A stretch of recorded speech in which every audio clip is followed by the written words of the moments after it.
Hello to the Cule family. Like and subscribe to the channel to know everything about Barcelona. In this video, we have 3 very important pieces of news about our beloved club. Let's move on to the first. Ansu Fati is very close to 10 clubs he has seen grow, which he has trained since childhood and which he has propelled among the elite of world football. At just 16 years old, his name, not so long ago, was spoken with enthusiasm in every corner of Barcelona fandom.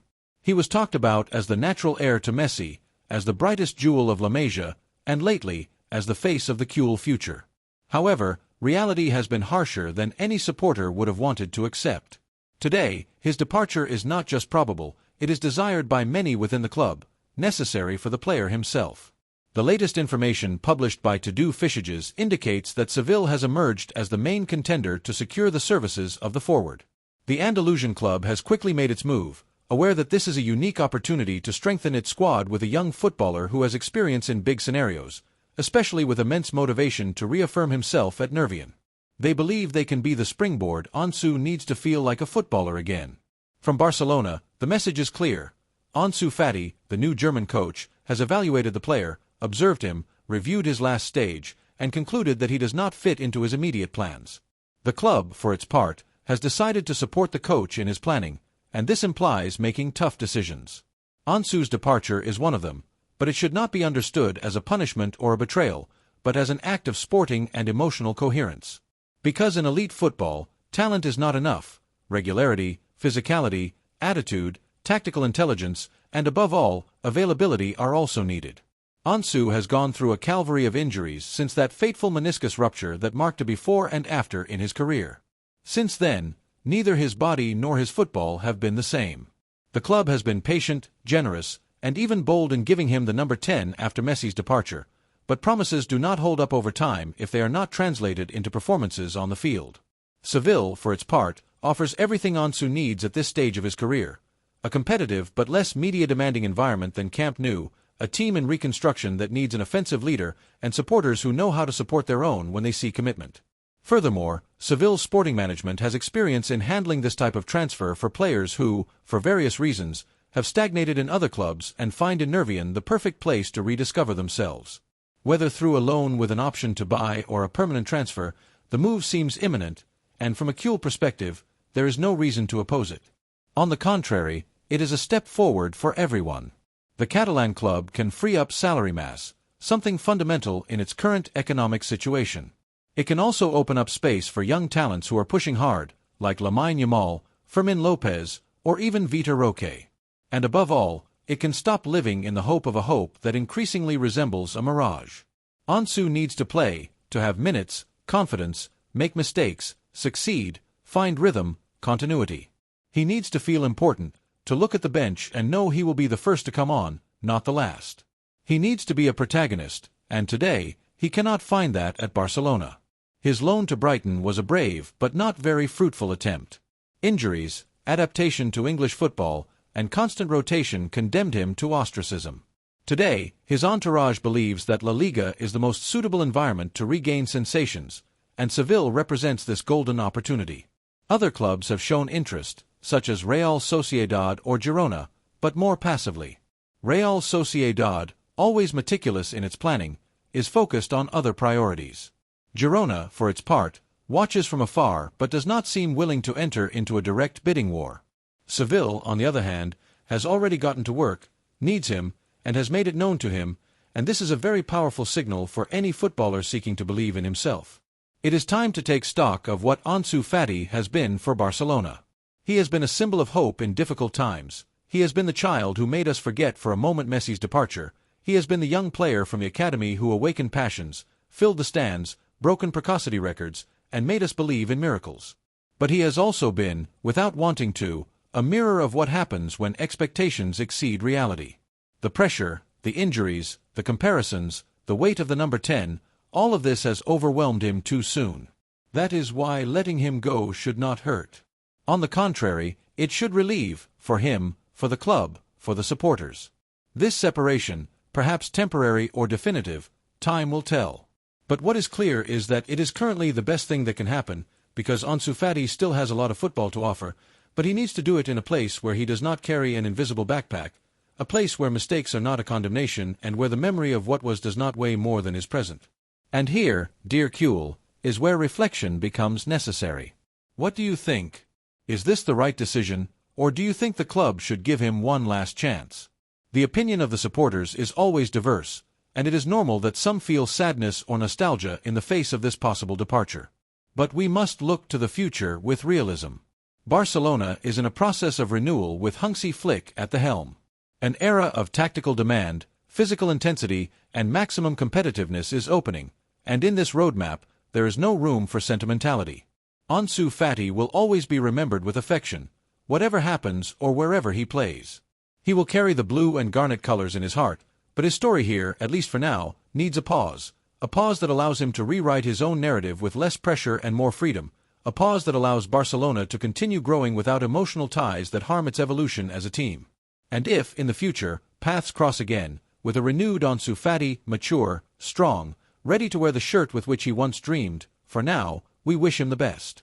Because when a young player from the academy triumphs, even far from Camp Nou, it is also a victory for Barcelona. So, Kuhl supporter, what do you think? Is it time to say goodbye with gratitude and hope, or do you think Barcelona should have been more patient? The debate is open, and every opinion counts in this new chapter that we are about to write together. The second piece of news concerns an important decision within the club. Barcelona is going through a transitional period in its recent history. After several years of sporting highs and lows and economic complexities, the club has entered a phase of structural and sporting reconfiguration that requires making courageous decisions. Among these decisions, one that has attracted the most attention is the determination to part ways with Ferran Torres. Far from surprising a large part of the Kuhl supporters, this decision has been understood as a sign of maturity, long-term planning, and above all, common sense. Ferran's departure represents much more than a simple market operation. It symbolizes the beginning of an era where bets must be fully justified by performance, projection, and adaptation to the model that coach Hansi Flick wants to implement. And while it is true that the history of football is filled with players who needed time to adapt and eventually triumph, it is also true that not all find their place. In Ferran's case, the feeling is that he never really found it. When he arrived at the club, he was surrounded by expectations. His youth, his past in English football, and his international projection seemed to be ideal ingredients for him to become an important piece of the team. However, time has diluted this initial illusion. Although he was given opportunities, enjoyed important minutes, and was tried in different attacking positions, his influence on the game and the team's results has been far below what was expected. Barcelona, as an institution, cannot afford to keep footballers in its squad who do not make a difference, regardless of their attitude or professionalism. The demand at a club of this stature is maximum. It is not just about being diligent or correct. Players are expected to stand out, set the trend, and drive the team forward in difficult moments. When this does not happen, despite all the affection or respect one may have for the player, it is preferable to take separate paths. Because, ultimately, football is also a matter of resource management, planning, and efficiency. From an economic point of view, keeping Ferran implies assuming a considerable cost. And considering that his performance has not been differential, his permanence becomes a burden.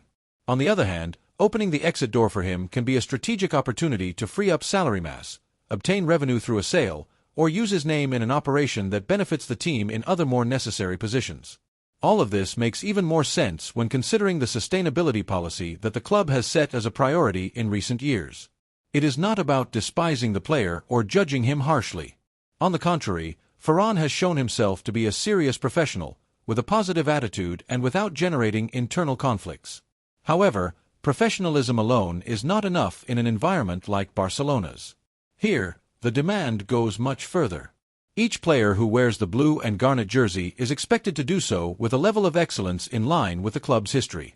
If this excellence is not achieved, sporting and economic logic points in one direction. It is necessary to remember that, in the club's history, many footballers have passed through who, without being bad players, have not managed to leave their mark. And this does not mean they are despised. They simply were not what the team needed at that moment. The relationship between the player and the club can also be a matter of context, system, and mentality. Ferran has not been the first case and will not be the last. There is no drama in recognizing this. The important thing is to know when to end one stage and begin another. At the same time, work is being done discreetly to find an outcome that benefits both parties.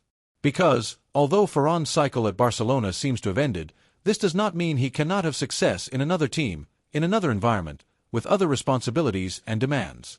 The figure of the new coach, Hansi Flick, also carries significant weight in this decision. The German coach arrived at the club with a very clear idea of what he wants to implement: dynamic football, high intensity, with quick transitions and organized pressure. In this scheme, there is no room for players who do not fully adapt to his vision. And although Ferran has tried to integrate and offer different versions of himself, the technical evaluation has not been positive. Is it better for a team to remain stagnant in past decisions, or one that dares to renew its squad with criteria and courage? The answer for many is clear. That is why this decision should not be seen as a loss, but as an opportunity. An opportunity to reconfigure the team with players who truly add value, who raise the collective level, who meet the demands imposed by wearing the Barcelona jersey. An opportunity to use available resources more efficiently and bet on players who can make a difference from the first minute.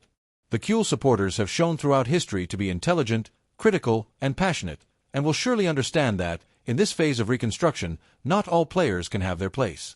Some simply have not found their place, and the time to let them go with respect and gratitude has come. Ferran, with all he has given, deserves a dignified farewell, but it is also fair to tell him clearly that the club needs other things at this stage. It is worth opening the debate. What do the Cules think of Ferran Torres' departure? Do they think he could still offer something different if given more time, or do they consider his time has ended and it is better to look to the future? These types of discussions are healthy and part of the DNA of Barcelona supporters, who have always been actively involved in the club's destiny. At the end of the day, the goal is common: to see Barcelona competing for all titles, respected in Europe, playing attractive and effective football, and surrounded by players who proudly wear the jersey. To achieve this, the decisions made today are fundamental. And if one of these decisions is to say goodbye to Ferran Torres, so be it, with maturity, with gratitude, and above all, with the certainty that it is what is best for the club's future. Because no name, no matter how likable, can be above the sporting project that is in gestation. The reconstruction continues, the news cycle advances, and Barcelona, with its eyes fixed on tomorrow, begins to make the decisions that will mark its destiny in the coming years. The third piece of news concerns a major masterstroke for Barcelona. Barcelona has made a significant move in the transfer market, demonstrating once again that it is ready to make big bets to strengthen its squad with young, competitive, and glory-hungry talent.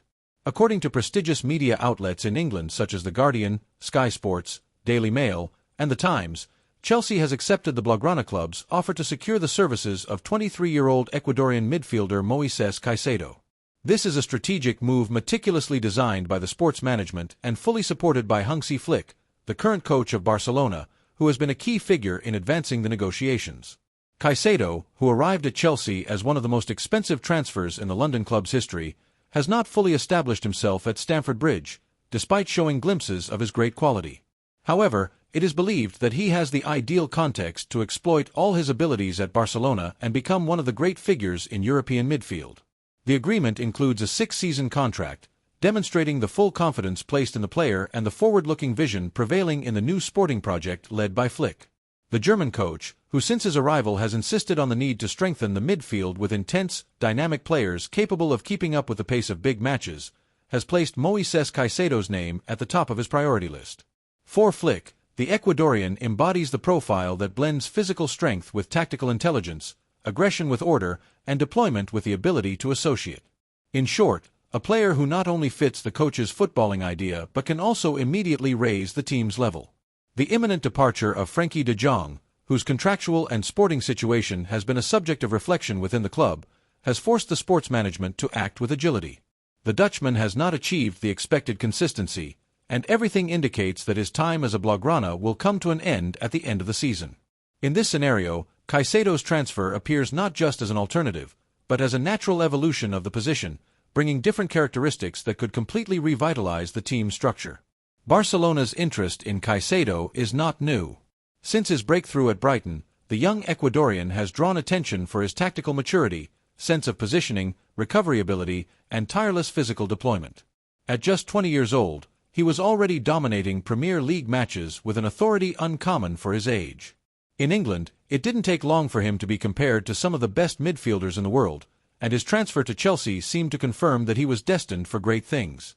However, Caicedo's entourage and the player himself have always looked with admiration at Barcelona's project. On several occasions, it has been mentioned that the Ecuadorian dreams of playing in Spain, and doing so in a club with as much history, mystique, and international projection as Barcelona represents a definitive leap in his career. His entourage has expressed enthusiasm for this possibility, closely following the decisions made from Barcelona and ready to take on the challenge with professionalism and ambition. One of the keys to the operation has been the possibility of including Alejandro Balde as partial exchange currency. The young full-back, who broke through strongly into the elite a few seasons ago, has not managed to establish himself as expected due to physical problems and lack of continuity. His departure would free up salary mass and help balance the operation financially. Chelsea positively evaluates his incorporation, as they believe he has room for improvement and could become an important piece in their defensive renovation. This type of operation, which combines player exchange and economic payment, represents an intelligent formula in a context where financial control is increasingly strict. Barcelona, which has learned from past mistakes and is betting on sustainable transfers that can generate both sporting and economic returns, sees in Moises Caicedo a player who meets all the conditions. He is young, already has experience in the elite, has a competitive mentality, and can play several years at the highest level. From a tactical point of view, Caicedo's arrival would allow Hansi Flick to work with a solid midfield base. His ability to play as a defensive midfielder gives the coach the freedom to use more ambitious systems without losing balance in high-level matches where spaces are reduced. The margin for error is minimal. Having a player like Caicedo is a luxury. His game reading, ability to anticipate, strength in individual duels, and physical resistance are key tools for controlling the pace of the match. Added to this is an increasing ability to distribute the ball with criteria, without overcomplicating things, but also without giving up the vertical pass that breaks lines. The Cule supporters, who have always appreciated talented and hard-working midfielders, can find in Caicedo a new hero. He is not a player who seeks unnecessary protagonism or disregards the unseen work. On the contrary, he is a humble and devoted footballer who places the team above personal prominence. This profile has historically been highly appreciated by the Blaugrana supporters, who recognize and applaud commitment and effort. We must not forget that modern football demands midfielders with total preparation. It is no longer enough to have a good foot. Strength, resistance, tactical reading, aggression, and a winning mentality are required. Caicedo represents this new generation of complete midfielders who can dominate all phases of the game. And doing so with the Blaugrana jersey could be the definitive boost to make him a worldwide reference in his position. The arrival of Moises Caicedo can mark a before and after in the construction of the new Barcelona. And now, let's open the debate. What do the Barcelona supporters think of the transfer of Moises Caicedo? Do they think he is the ideal player to lead the midfield in this new phase? Do they see his arrival positively, even if it implies the departure of a young player from the academy like Balde? Do they trust that the Ecuadorian can be that dominant midfielder the club has been searching for so long? Opinions may vary, but what cannot be denied is that this move has all the ingredients to be one of the great successes of the summer. Moises Caicedo is ready to make the leap, and Barcelona, with Flick at the helm, is ready to open the door to a new era that excitement is beginning. Leave us your opinion in the comments.